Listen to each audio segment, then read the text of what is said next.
Polen hat heute Nacht zum ersten Mal auf unserem eigenen Territorium auch mit der regulären Soldaten geschossen. Seit 5:45 Uhr wird jetzt zurückgeschossen.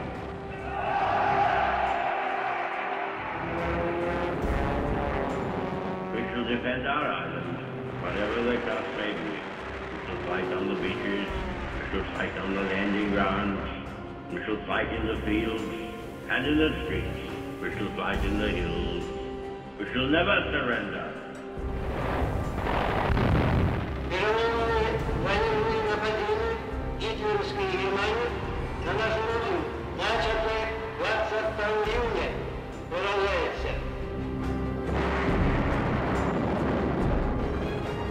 The United States of America was suddenly and deliberately attacked by naval and air forces of the Empire of Japan. We will gain the inevitable triumph, so help us God. Wollt ihr den totalen Krieg?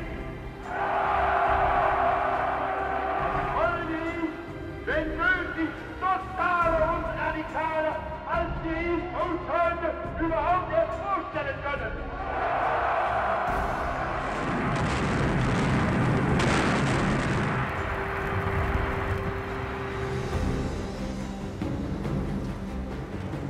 The Nazis entered this war under the rather childish delusion that they were going to bomb everybody else and nobody was going to bomb them.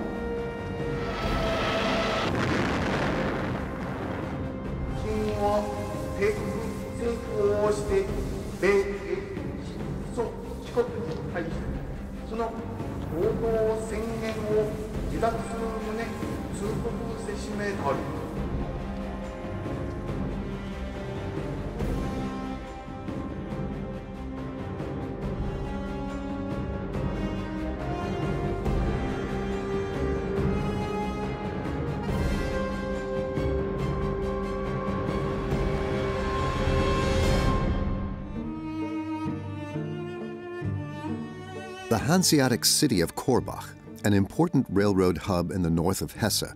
About 6 months after the outbreak of the Second World War, the residents publicly demonstrated their support for the Wehrmacht. In March of 1940, they gathered for a dinner of stew in the streets. After the swift victory over Poland in the fall of the previous year, weapons had been silent on all fronts for months, but the war remained present in everyday life. The aim of the event was to encourage the saving of resources and to convey another message on behalf of the regime. Whether soldier or civilian, everyone contributed to the war effort. It's relatively difficult to speak of a civil society in National Socialism, certainly since the outbreak of the war, because what one would generally call the civilian population was also deployed on the so-called home front. So that's what he's saying linguistically, that all that was being done there was also part of the war effort, that scrap metal was being collected, that there were public stew dinners, which now encouraged conserving resources. So now this separation between soldiers and the civilian population is blurred, more and more, because everyone had to contribute to the success of the war, so to speak. And then in the first phase, while the war was still successful, they all felt successful together. The war was also experienced in the capital. On the 10th of March, Heroes' Memorial Day was celebrated in public. 6 years earlier, the National Socialists had established the holiday in place of the day of national mourning in order to commemorate fallen soldiers. Here's Adolf Hitler with an emotional assessment of the world situation from his point of view. Unser Bekenntnis an diesem Tag sei daher der feierliche Schwur, der von den kapitalistischen Machthabern Frankreichs und Englands dem Großdeutschen Reich aufgezwungene Krieg muss zum glorreichsten Sieg der deutschen Geschichte werden. For the dictator, the key to success lay in further campaigns, which the German Reich soon quickly began. Ever since the Soviet Union's invasion of Finland in November of 1939, the countries of Northern Europe had become the focus of world politics. Great Britain toyed with the idea of sending troops to Scandinavia. The region also increasingly became a focus for the German Empire for a number of reasons. First, the Germans needed a secure supply of ore for armaments via Norway, northern Sweden and northern Norway. Secondly, the Navy wanted to have further operation bases in the Atlantic against the British. And third, the British and French also saw Norway as an important strategic area to enable them to encircle Germany from the north. And as a practical matter, the Germans wanted to beat the Allies to it. Die Deutschen wollen praktisch den Alliierten damit zuvorkommen. Under the cover name Unternehmen Weserübung, the Wehrmacht invaded Scandinavia on the 9th of April 1940. Germany's neighbor Denmark was quickly overrun. The Danes offered no resistance at all and agreed with the Germans that the Danish government would remain in office because they realized resistance was futile. In Norway, the Wehrmacht launched a huge air and sea landing operation. 7 divisions went ashore supported by strong naval units. Within a few hours, German units had been able to capture many of Norway's strategically important cities and harbors. But surprisingly, unexpected problems arose when they tried to occupy the capital. The Germans had a very clever plan. They wanted to sail the cruiser Blücher through the Oslo fjord. At dawn on April 9, 1940, they were going to moor the quay in Oslo, and a band was going to march up to the castle with a ringing tune to convince the king that it would be better to place himself under German protection. And it was believed that the king would agree, and that there would be no resistance at all in Norway. Stupidly, the Blücher was sunk at the narrowest point of the Oslo fjord. The German military attaché was standing at the pier, waiting for the Blücher. Where is the Blücher and the chapel? And the German soldiers? They didn't come because it had been sunk. And this allowed the Norwegian king to escape. Norway decided, because he was not captured, to fight, to resist.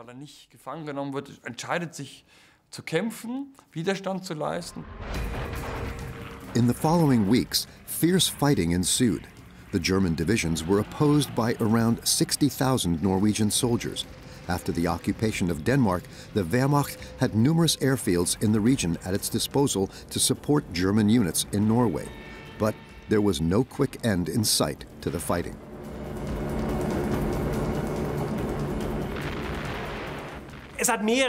There were several reasons why this campaign in Norway lasted longer than the Germans actually thought it would. On the one hand, the Norwegian army put up fierce resistance, even though they were surprised by this attack. And secondly, because the British and French still managed to land large numbers of troops in Narvik.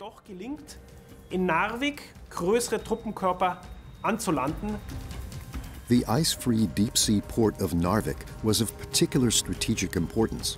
The ore imported from Sweden and northern Norway, which was needed for German armaments, could thus be shipped to the German Reich all year round. The battle for the city was correspondingly fierce. Der Feind, der hier uns vielfach überlegene Truppenmengen konzentrierte, versucht immer wieder neuen Boden zu gewinnen.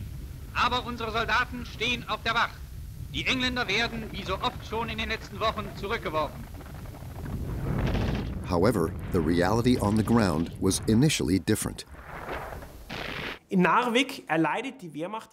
Narvik, the Wehrmacht suffered its first tactical defeat of the war. The mountain troops under General Dietl were driven out of Narvik and had to retreat to the mountain ranges around the city. And Hitler went into a panic. He ordered Dietl to leave for Sweden and to be interned there. Dietl, however, said no. He continued to fight. He disobeyed one of Hitler's orders. He fought on and held out until the Allies withdrew. And that really impressed Hitler, that a general demonstrated these so-called defiant qualities like that. He fought and didn't give up. And that was something that impressed Hitler very much for the rest of the war. And it was a quality that he also demanded from his generals again and again. The order not to surrender would cost hundreds of thousands of soldiers their lives in the further course of the war. After the Allies had withdrawn some of their troops, German units were able to recapture Narvik on the 8th of June.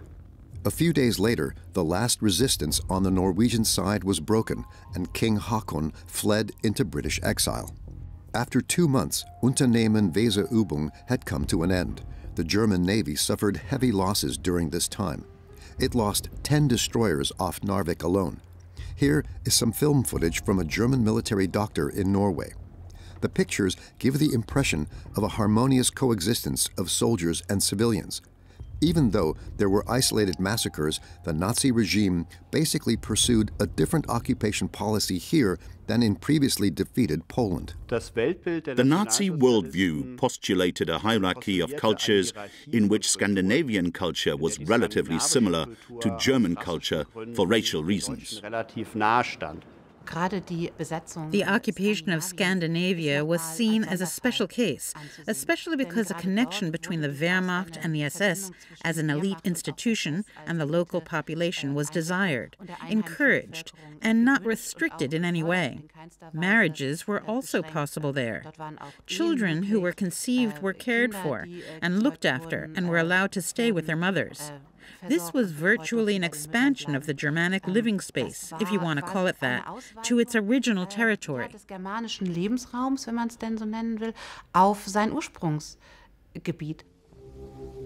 Accordingly, the propaganda reported intensively on the campaign and the occupation.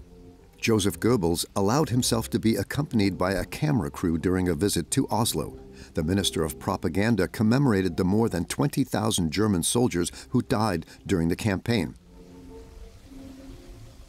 The fate of the sunken ship Blücher is also mentioned. Anschließend begibt sich Dr. Goebbels zu dem Ehrenmal der Gefallenen des Kreuzers Blücher am Oslofjord. A pathetic glorification of a military failure. The newest ship of the German Navy at the time was hit by 2 cannons that were about 50 years old.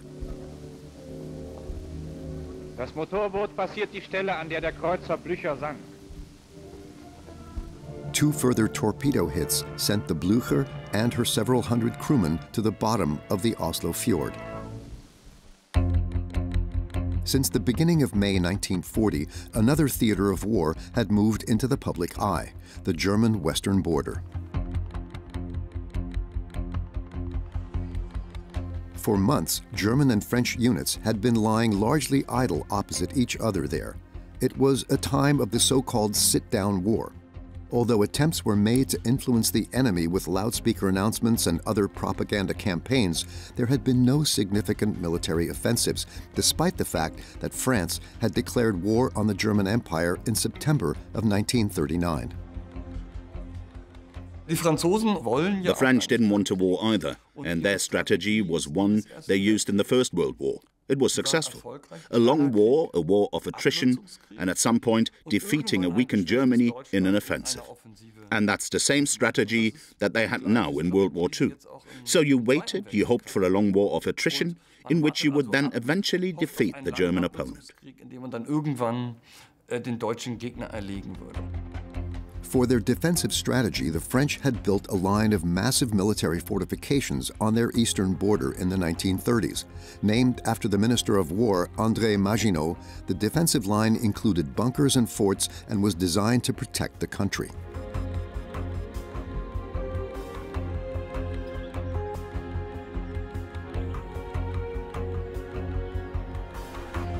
Like France, the German Reich had refrained from major military action on the Western Front since the declaration of war. Thus, boredom was the greatest enemy of many soldiers awaiting further orders.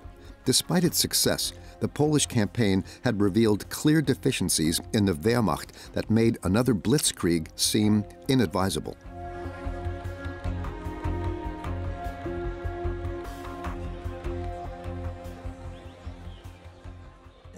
It was interesting that the Wehrmacht didn't want a war against France, because all these generals had the First World War in their bones. How were they supposed to beat the French army with this Wehrmacht, which wasn't able to prepare itself, which had the Maginot Line to contend with, which wasn't neutralized, which had always been upgraded? How was that going to work? And all 3 commanders-in-chief of the army group were against it. Even a Nazi general like Reichenau, commander of an army, was against it. Everybody was against it, except Hitler. Hitler had wanted to start the longed-for Western campaign as quickly as possible. At the Berghof, he became increasingly impatient in the spring of 1940. Time and again, the offensive he had planned for November was postponed, often because of bad weather. With the approach of spring, a fair weather front appeared, much to the delight of the Führer.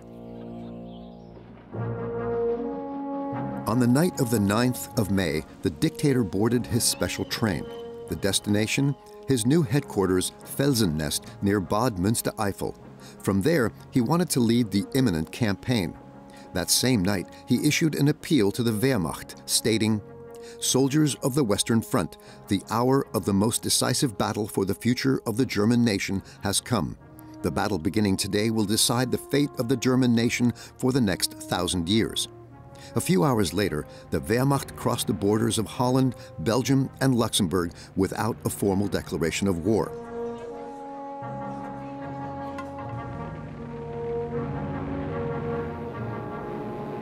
Strong airborne units supported the advance of troops on the ground. This was the case in the Netherlands, where the Wehrmacht advanced rapidly. Nazi propaganda proudly reported on the military successes. In kühnem Handstreich wird eine Brücke über den Julianerkanal genommen, ehe sie von den Holländern in die Luft gesprengt werden konnte. In fact, the Dutch army was no match for the Wehrmacht. Only 8 infantry divisions and a small number of armored units were able to resist the German invasion.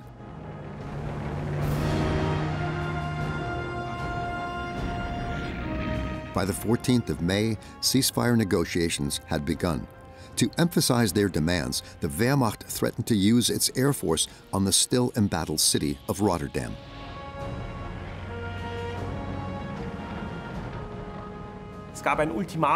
An ultimatum was issued. From the German point of view, the Dutch didn't answer in time. And when the Dutch did reply, the Germans tried to call off the attack. However, it was too late. Only part of the air force could be recalled, and the remaining air force left large parts of Rotterdam in ruins. Over 800 civilians were killed in the German Luftwaffe attack on the afternoon of the 14th of May, 1940. 80% of the historic Old Town went up in flames. The ruthless bombardment achieved its aim. On the evening of the same day, Holland's surrender was announced. Queen Wilhelmina had already gone into exile in Britain.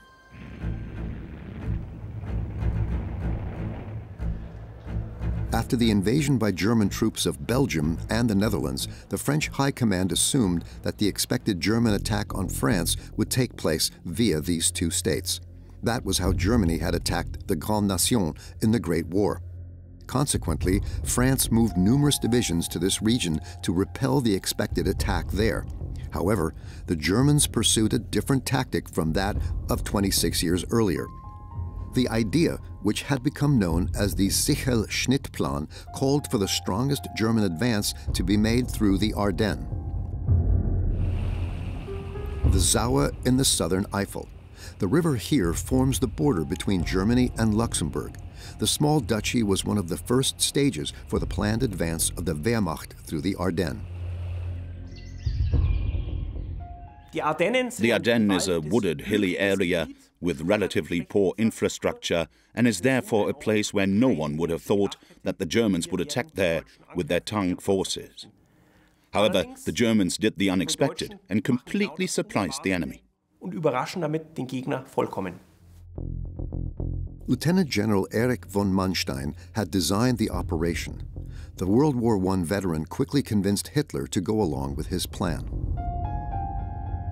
The Allies reacted as expected and advanced with strong units against the German advance in the north.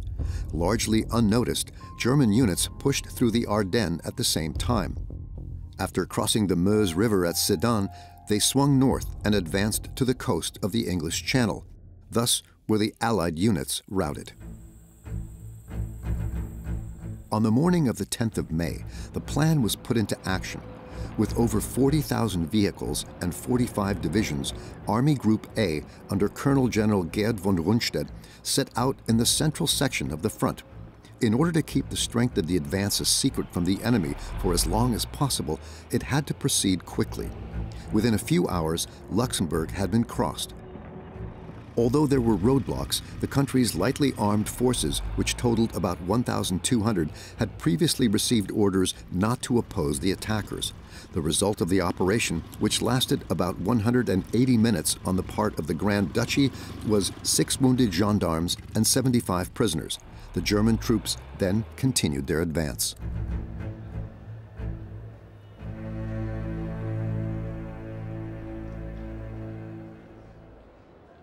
Although the Ardennes were densely forested and the road network there poorly developed, the Wehrmacht managed to lead its tank units through the impassable terrain. The units played a decisive role in the success of the offensive. In the interwar years, every army experimented with tanks. What was the best way to use tanks? The French, for example, came to the conclusion that tanks were best used in support of infantry as rolling artillery, while the Germans were the first to come up with the idea of mixing infantry and tanks together and letting them operate separately from the rest of the troops.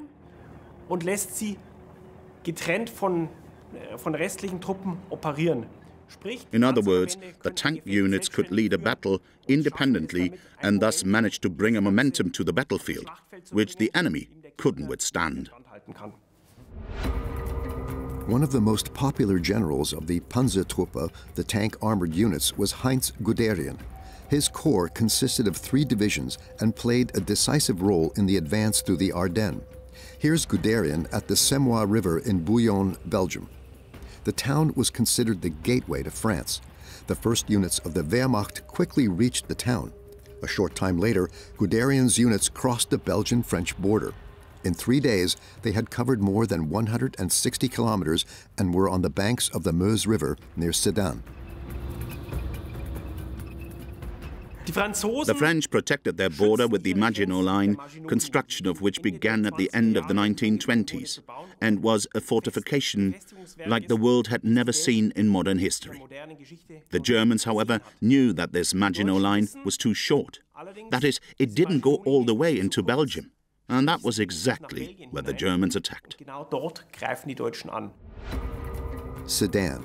It was here that the Prussians had crushed French Emperor Napoleon III in 1870.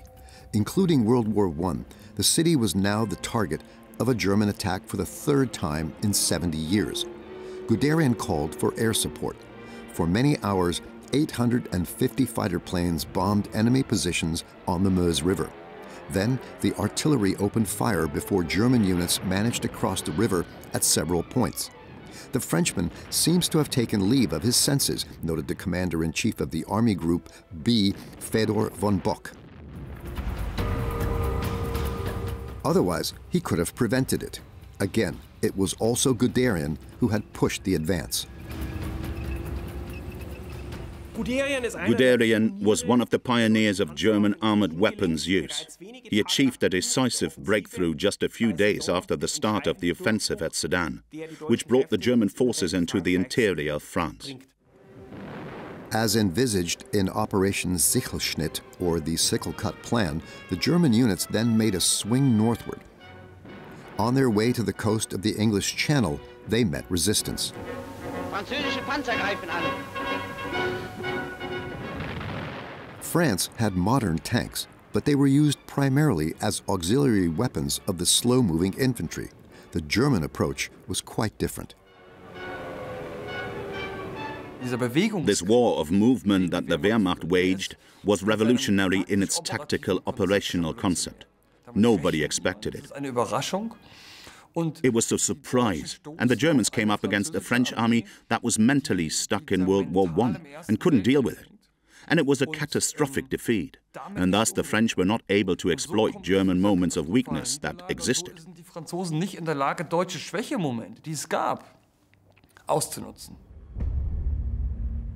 One German unit managed to cover 120 kilometers in a single day.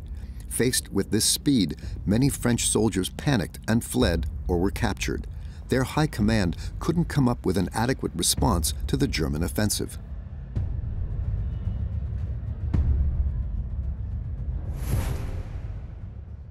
Thinking on the spot, making quick decisions. This was not something that French military doctrine favored at this time. All decisions first had to be brought down from the very top, whereas German commanders very often made decisions spontaneously on the spot, sometimes even against the wishes of their superiors.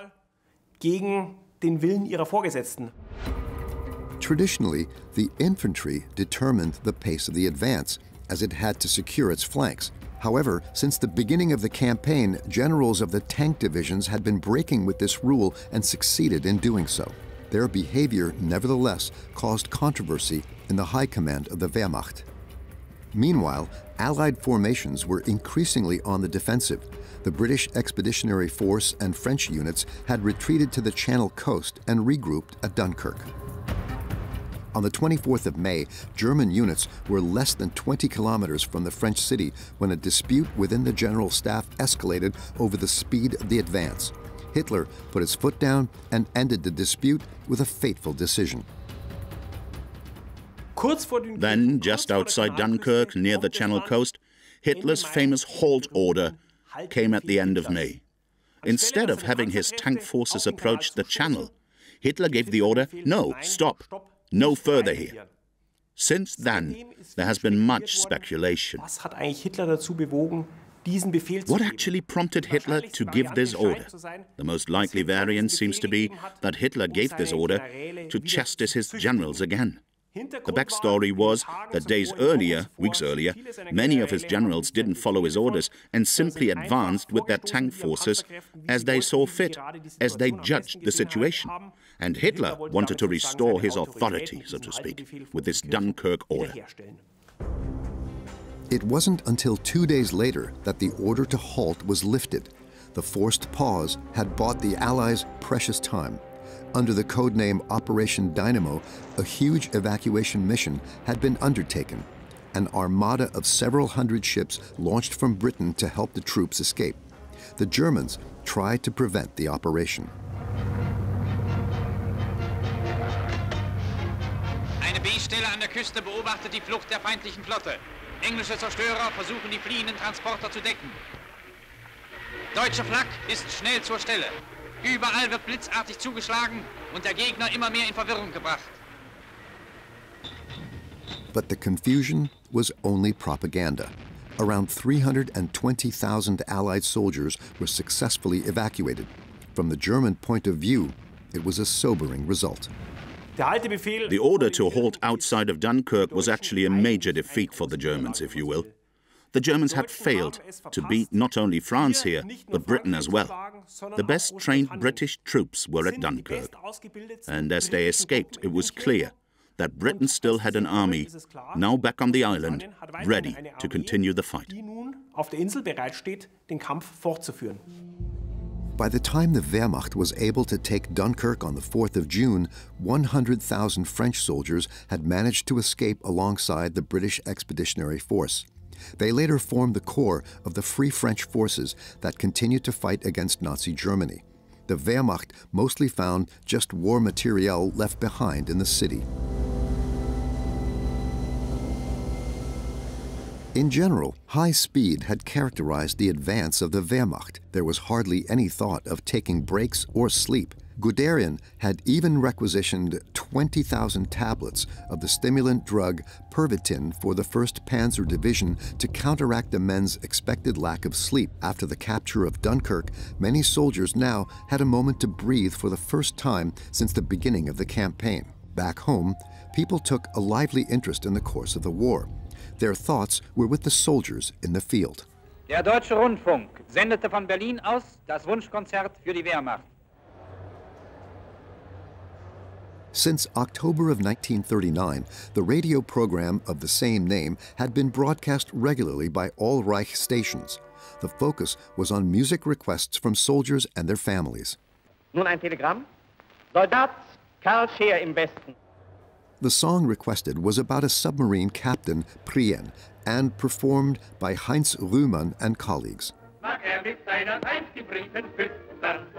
Wohl bekommt gesehen, ob man schluckt. Die Reue Lob bleibt nicht allein. Wir schicken andere hinterdrein. Du wirst den ersten Seelot schon erschüttern. Herr Fidel, Leutnant, Frieden ahoi!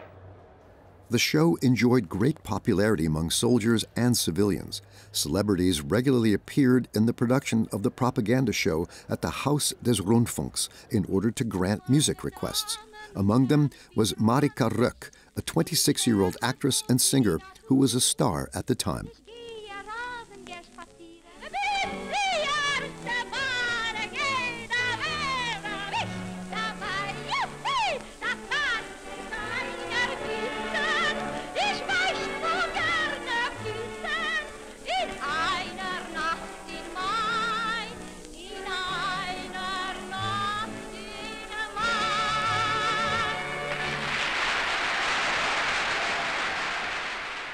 Wir sagen gute Nacht, auf Wiederhören, wenn wir beim andern Male wiederkehren.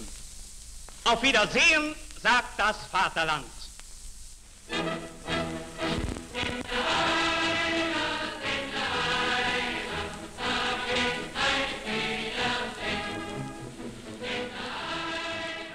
Since the beginning of June, Adolf Hitler had regularly visited his soldiers.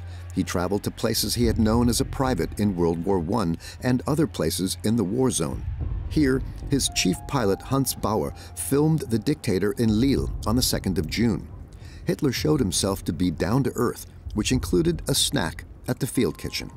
Why was that important? Well, on the one hand, to show that as commander-in-chief, Hitler was pulling the strings, even though he wasn't a high-ranking star general, and, as was generally known, didn't understand as much about the craft of war as he perhaps should have in this position. But it was, above all, to show presence, to demonstrate loyalty to the soldiers, but at the same time, to convey to the population the image of a defensible Reich Chancellor and leader, who was, above all, someone appropriately prepared for the future.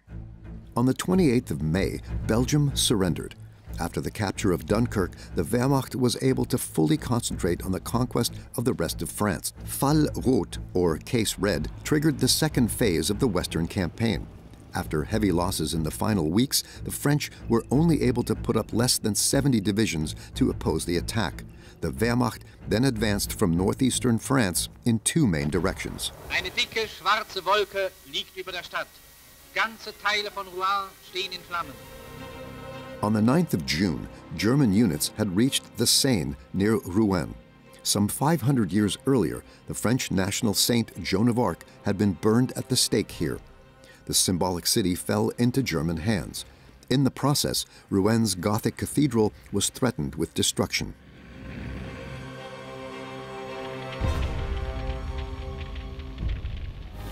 Deutsche Soldaten greifen sofort ein, die herrliche Kathedrale vor der Zerstörung zu bewahren. The Wehrmacht as guardian of French cultural treasures. This was a distorted image created by Nazi propaganda. It wasn't long before German soldiers looted cultural and artistic items on a grand scale.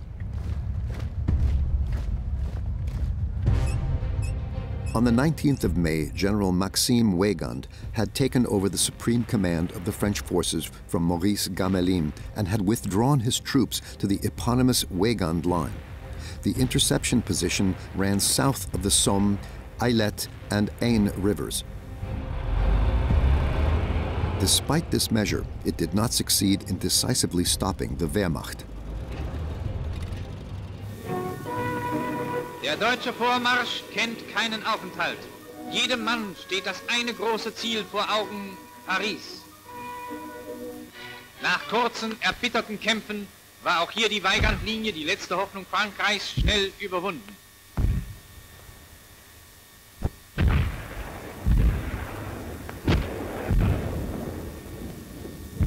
Bis Paris nur noch 37 Kilometer.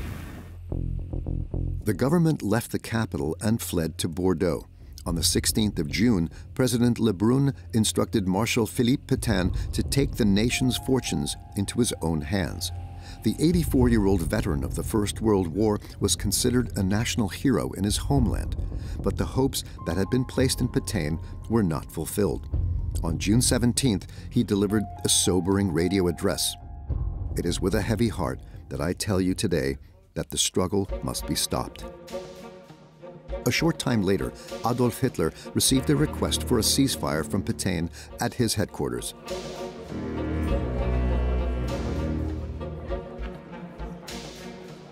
Here, we see a brief outburst of emotion with his circle of confidants. The hated Treaty of Versailles had finally been avenged in a symbolic way. Der 21. Juni, Tag von Compiègne. Das Denkmal gallischen Hochmuts wird mit der Reichskriegsflagge bedeckt. Der Führer schreitet mit seinen Generälen die Front der Ehrenkompanie ab. The Nazis staged the day as a humiliation for France. They met in the same railroad carriage in which the German Reich had to sign the armistice in the First World War 22 years earlier. Hitler had had the carriage specifically brought out of the museum for the ceremony. General Hunsinger took part in the negotiations on behalf of the French side. In the end, they crafted a treaty which said that about 60% of France would be occupied by the Wehrmacht.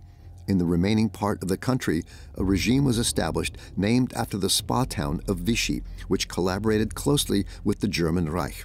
For the Führer, it was a day of triumph.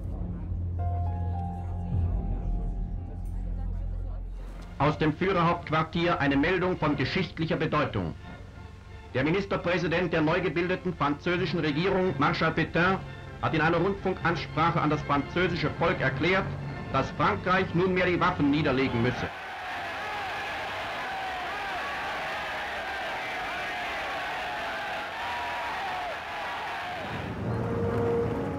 About 80 kilometers southwest of Compiègne lies Paris. Shortly after the negotiations, Adolf Hitler arrived in the capital for a visit. At about 5:30, his plane had landed at the military airport at Le Bourget. Next was a morning sightseeing tour in the shadow of the Eiffel Tower. I think that was actually a private triumph on his part, a private, quiet triumph. The pictures that came out of it were staged beautifully. No background noise, so to speak, no people. But I think that for Hitler, apart from these scenes, it was simply about this personal triumph. To be there calmly, quietly with his inner circle, his entourage, in the lion's den. To stand there, to have achieved that, to be in Paris, to have defeated the fearful adversary of the First World War, and to savor that moment privately on a small scale. That, I think, was what that morning visit to Paris was all about. Paris is the world-class city par excellence. And for many Germans, it was also a kind of place for longing. And Hitler appeared there not only as the little private from the First World War, but now as a leader and Reich Chancellor of the Germans in the capital of the defeated enemy. This was, of course, a great theme for Nazi propaganda, which they knew how to use.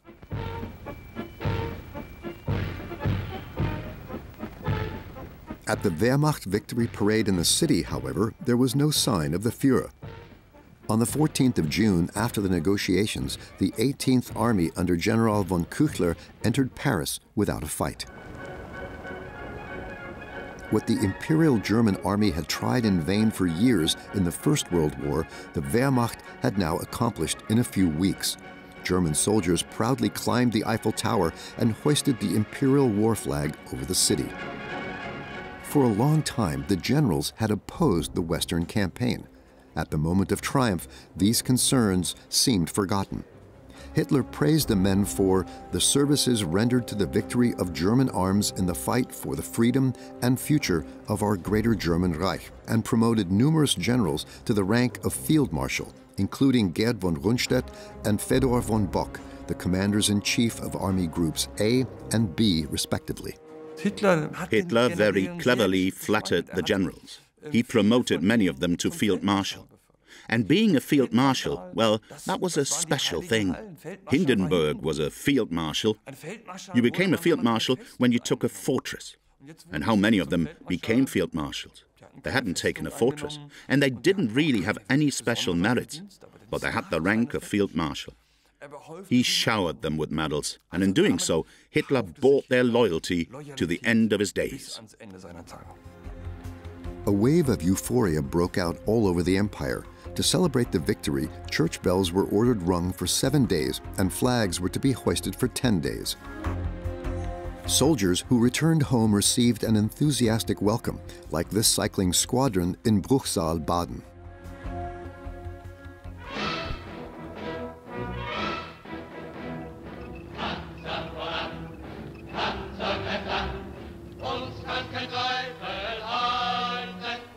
Also, to celebrate the campaign, propaganda films such as Tanks Attack and Victory in the West were made. Tank General Heinz Guderian played a big part in these films. Im Frühjahr 1940 standen wir vor der Aufgabe, den Durchbruch durch die verlängerte Maginot-Linie bei Sedan zu vollziehen. Wir waren uns darüber klar, dass dieses schwierige Unternehmen nur gelingen und der Erfolg nur ausgenutzt werden konnte, wenn Führer und Truppen sorgfältig darauf vorbereitet wurden. Victory in the West hit German cinemas a few months after the end of the campaign and was very popular with audiences. In the Third Reich, there was indeed something that these days was known as embedded journalism. In that war, correspondents were close to the troops, photographing or filming. And newsreels were then made from these recordings. Or a film like Victory in the West, which painted a very smooth picture of the war.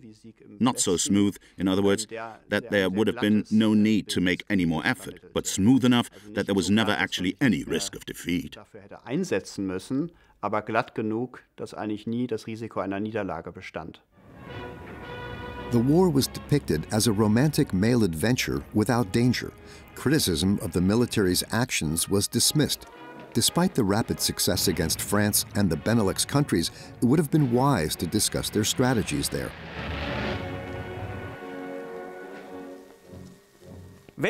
Nowadays, when we think of the Western campaign of 1940, we very often still have all those Nazi propaganda images in our minds. Tanks and planes working together and a highly modern, well-equipped army.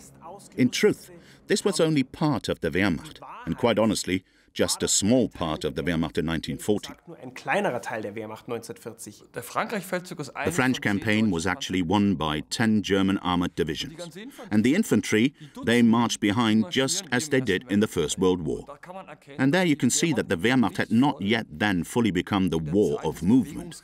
They had done it in their minds, but there were great problems in actually doing it, because one unit was marching ahead, and there were huge gaps with the infantry lagging behind. This could be solved relatively easily in France, but it became a serious problem in Russia. On Saturday, July 6, 1940, Adolf Hitler returned to Berlin from his headquarters. 7.5 years after seizing power, the dictator had reached the height of his popularity following the victory in the Western campaign. The crowds cheered him on at Anhalt train station.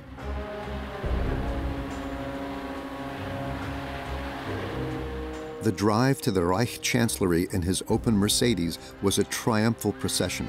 The head of the Supreme Command of the Wehrmacht, General Wilhelm Keitel, proclaimed Hitler the greatest commander of all time. As the successes came, he really became like a cult leader, in the sense of cult. There was a kind of godlike worship of this man, who was almost no longer perceived as human. And also, as he was depicted in the propaganda, that he hardly ever slept, and was always awake and cared for his people. So now it's starting to look like he's God Almighty, so to speak. With the victory over France, enthusiasm knew no bounds. That's when people thought that we could actually walk on water. It took just 10 months for Nazi Germany to gain hegemony over the European continent after the outbreak of World War II. But it would take years and cost millions of lives to liberate Europe and Germany again.